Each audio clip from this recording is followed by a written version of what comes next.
بارگاہ الست جس پہ این برداند کے ہست ہے کوئی نہ کوئی، اور وہ کوئی نہ کوئی کیا ہے، کیسا ہے، اس کی ذات کو ہم نہیں جانتے، صفات سے ضرور کچھ نہ کچھ ہمارا تصور ہے۔ تو اسی طریقے سے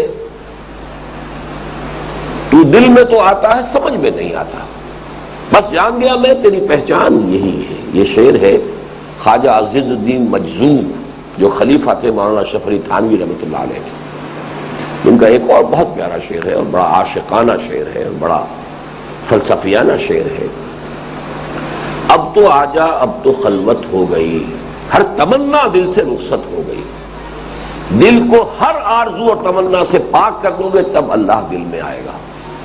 اللہ بڑا غیور ہے، اور آرزویں بھی ہو اور محبتیں بھی ہو اور اس کے اوپر جو ہے اللہ کی محبت بھی آ جائے، نہیں، ہر تمنا دل سے رخصت ہو گئی، اب تو آجا اب تو خلوت ہو گئی، اللہ تعالیٰ تب آتا ہے۔ بہرحال اس کو نوٹ کیجئے کہ دو باتیں میں نے عرض کی کہ قدر کا مسئلہ اگرچہ بتمام و کمال سمجھ میں آنے والا نہیں ہے، لیکن کچھ نہ کچھ سمجھ میں آنا چاہیے، تبھی ہمیں اس پر ایمان لانے کا حکم دیا گیا۔ البتہ اس کی کل حقیقت سمجھ میں نہیں آئے گی، لہذا اس پر بحث و نزاع نہیں ہونا چاہیے۔ عزمت علیکم اللہ تنازعوا فیہ، میں تمہیں تاکیداً حکم دے رہا ہوں، میں تمہیں تاکیداً حکم دے رہا ہوں کہ اس کے بارے میں جھگڑنا نہیں۔ اب وہ کس حد تک سمجھ میں آتا ہے اس کو میں ذرا بعد میں عرض کروں گا۔ ہم نے تنظیم اسلامی کا وہ جو تعارف تنظیم اسلامی پیمفلیٹ ہے، اس میں عقائد کی مختصر سی تشریح کی ہے، وضاحت کی ہے، اور اس پہلو سے ہمارا دستور جماعت اسلامی کے دستور سے بنیادی طور پر مختلف ہے۔ جماعت اسلامی کا دستور جو ہے وہ چلتا ہے صرف کلمہ طیبہ سے، لا الہ الا اللہ کا یہ مفہوم ہے، محمد رسول اللہ کا یہ مفہوم ہے، اور یہ ہم نے تقریباً سارا کا سارا وہاں سے لے لیا ہے اور لکھ کے لیا ہے، دھڑلے سے لیا ہے، یہ کسی کی جاگیر تو نہیں ہے، بہت عمدہ تعبیر ہے۔ لا الہ الا اللہ کہنے کا مطلب یہ ہے، اور محمد رسول اللہ کہنے کا مطلب اس سے لازم کیا آتا ہے یہ ہے، اگرچہ دوسرے حصے میں ہم نے کچھ چیزوں کا اضافہ کیا ہے لیکن وہ پورا لیا ہے۔ لیکن جماعت اسلامی کے دستور میں ایک بہت بڑا خلا یہ ہے کہ عقائد کی بحث ہی نہیں، یعنی خالص اگر آپ ٹیکنیکلی کہیں تو کوئی شخص جو فرشتے کا منکر ہو وہ بھی جماعت کا رکن بن سکتا ہے۔ بتائیے دستور میں کہاں لکھا ہے کہ یہاں پہ فرشتے کو ماننا ہوگا؟ اس حوالے سے ہم نے اپنے ہاں عقائد کو شامل کیا ہے، اللہ کی صفات و صفات، آخرت کا معاملہ، اس میں تقدیر کا مسئلہ بھی آیا، وہ میں آپ کو بتاؤں گا۔ بس یہ کہ اسے اس کتاب سے آپ جا کے سمجھیے گا، مختصر ترین الفاظ میں اس کی وضاحت جو ہے مسئلہ جبر و قدر کی وہ اس میں موجود ہے۔ لیکن یہاں پہلے اس حدیث کو آپ پورے کو پڑھ لیں۔ ثم يرسل إليه الملك فينفخ فيه الروح ويؤمر بأربع كلمات بكتب رزقه وأجله وعمله وشقي أو سعيد۔ اب اس کا ایک نتیجہ نکلتا ہے جس کو پہلے بیان کیا گیا، فوالذی لا الہ غیرہ، تو قسم ہے اس ذات کی جس کے سوا کوئی الہ نہیں ہے۔ حضور فرما رہے ہیں ان احدکم لیعمل بعمل اہل الجنۃ حتی لا یکون بینہ وبینہا الا ذراع، تم میں سے کسی شخص کا یہ حال ہوتا ہے کہ وہ اہل جنت کے سے عمل کرتا رہتا ہے یہاں تک کہ اس کے اور جنت کے درمیان ایک ہاتھ سے زیادہ فاصلہ نہیں رہتا، اتنا قریب جنت کے پہنچ گیا۔ فَيَسْبِقُ عَلَيْهِ الْكِتَابُ، لیکن پھر اس پر وہ کتاب جو ہے، تقدیر جو پہلے سے لکھ دی گئی ہے بات کہ یہ شقی ہے سعید نہیں ہے، وہ اس پر غالب آ جاتی ہے۔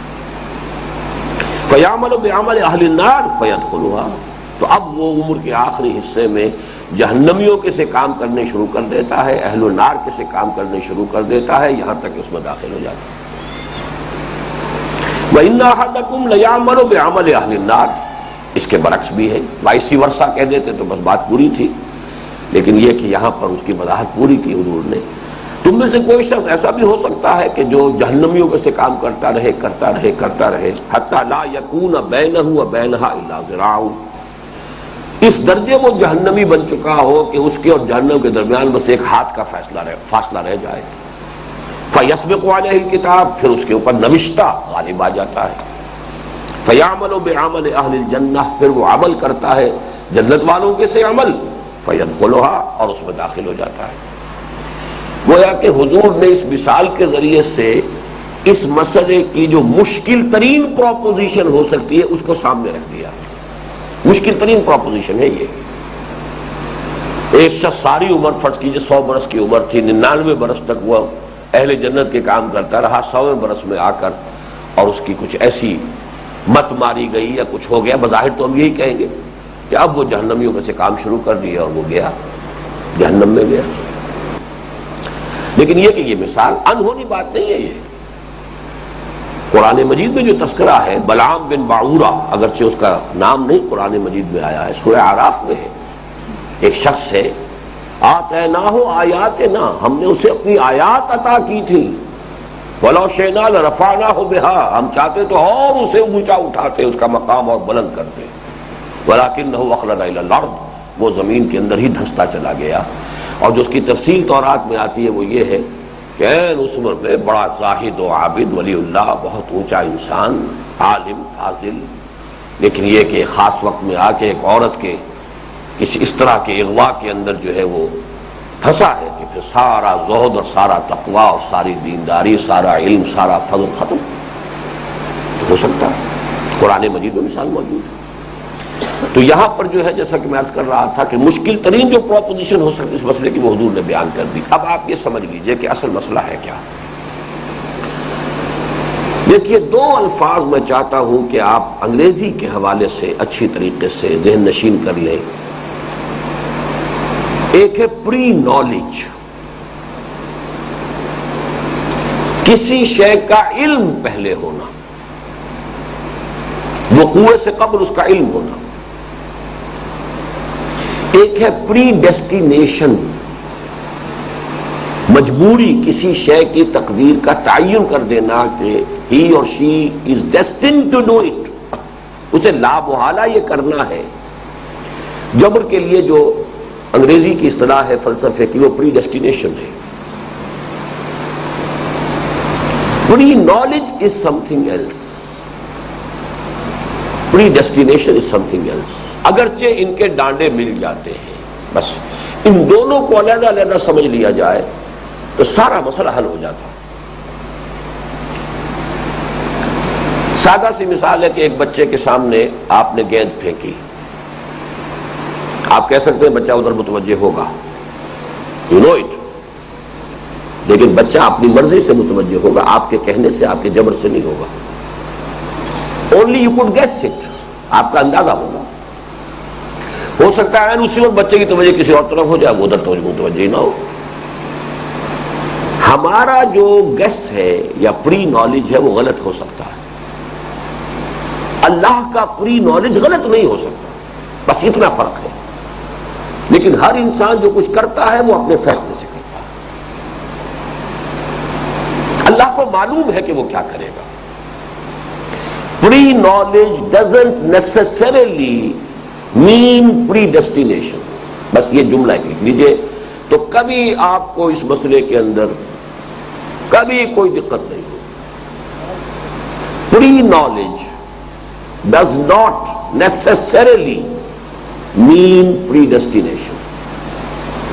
It might mean predestination also, لیکن یہ لازم و ملزوم نہیں ہے.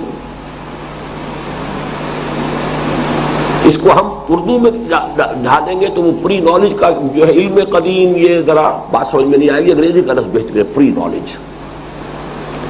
پری نالج پری ڈیسٹینیشن کو مستلزم نہیں ہے. پری نالج اور پری ڈیسٹینیشن لازم و ملزوم نہیں ہے.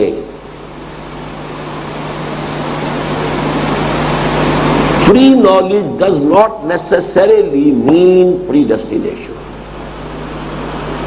اللہ کا پری نالج ہے کہ کوئی کیا کرے گا، اور وہی اصل میں قرآن مجید میں جو آتا ہے کل شیء عنده فی ام الکتاب، کہیں کتاب میں آتا ہے ہر چیز لکھی ہوئی. کتاب اللہ تعالیٰ کے علم کی کتاب ہے، ہر شے لکھی ہوئی ہے. یہ کرے گا، لیکن وہ کرتا ہے اپنے فیصلے سے. انا ہدیناہ السبیل اما شاکرا و اما کفورا. ہم نے اسے راستے کی ہدایت دے دی ہے، راستہ کھول دیا ہے اس کے سامنے. اب وہ چاہے تو ناشکرا ہو جائے، چاہے تو شکر گزار ہو جائے.